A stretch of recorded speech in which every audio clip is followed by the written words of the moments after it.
สวัสดีครับเพื่อนๆ วันนี้น้องฝ้ายมีเพื่อนของน้องฝ้ายที่มีของวิเศษเหมือนกันชื่อน้องโมนา เรื่องราวของโมนาจะเป็นอย่างไรไปผจญภัยกับโมนากันเลย ตอนผ้าวิเศษของโมนา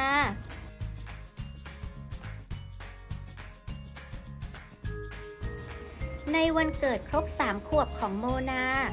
คุณยายให้ของขวัญเป็นผ้าสีเหลืองสดใส คุณยายบอกว่าผ้าผืนนี้เป็นของคุณทวดให้คุณยายมาอีกที ผ้าผืนนี้ต่างจากผ้าผืนอื่นๆ เพราะเป็นผ้าวิเศษที่รู้ใจเจ้าของ และสามารถแปลงร่างเป็นสิ่งของต่างๆได้มากมายทุกเช้าก่อนรับประทานอาหารผ้าวิเศษจะแปลงร่างเป็นรูปสามเหลี่ยมเพื่อผูกคอกันเปื้อนให้โมนาคอยระวังไม่ให้เสื้อสวยๆเลอะสกปรกอาหารแสนอร่อยวันนี้คุณแม่เตรียมไว้ให้จัดใส่จานวางอยู่บนโต๊ะเป็นกล้วยน้ำว้าผลใหญ่สุกเหลืองน่ากินโมนาค่อยๆปอกเปลือกอ้าปากกว้างกินกล้วยจนหมดผลอร่อยจังถ้าได้กินอีกสักผลน่าจะดีผ้าวิเศษได้ยินรีบแปลงร่างในทันที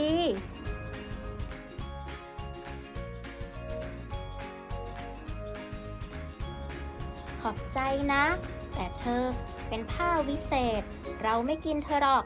ไปเที่ยวข้างนอกกันดีกว่าโมนาชวนผ้าวิเศษแล้วเดินไปหวีผมแต่งตัวหน้ากระจกโมนาเลือกชุดเอี้ยมตัวโปรดขึ้นมาสวมถ้ามีโบติดตรงนี้น่าจะดีผ้าวิเศษได้ยินรีบแปลงร่างในทันทีเมื่อออกเดินทางโมนาเพิ่งนึกได้ว่าบ้านตัวเองอยู่บนเกาะถ้ามีเรือใบสักลำเหมือนคุณช้างน่าจะดีผ้าวิเศษได้ยินรีบแปลงร่างในทันทีพอถึงฝั่งอากาศร้อนอบอ้าวดูสิคุณแมวกำลังเลียไอศครีมน่าอร่อยเชียวโมนาเห็นเข้าถ้าได้ถือไอศครีมเย็นๆอย่างนั้นบ้างน่าจะดี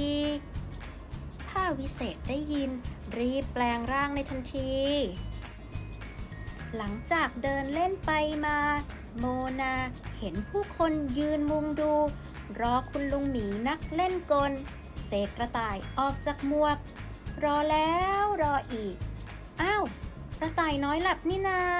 โมนาคิดในใจถ้ามีกระต่ายอีกสักตัวน่าจะดี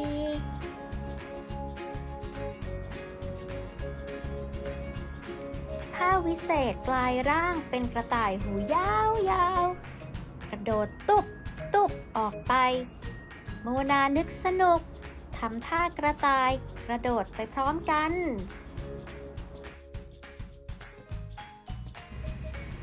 หลังจากเที่ยวเล่นจนหมดวันโมนาสนุกและมีความสุขมากหันไปยิ้มและพูดว่าขอบคุณนะผ้าวิเศษ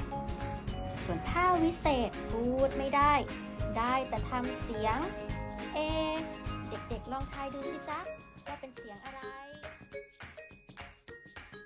วันนี้การผจญภัยของโมนาก็ได้จบลงแล้วแต่ความสนุกยังไม่จบลงแค่นี้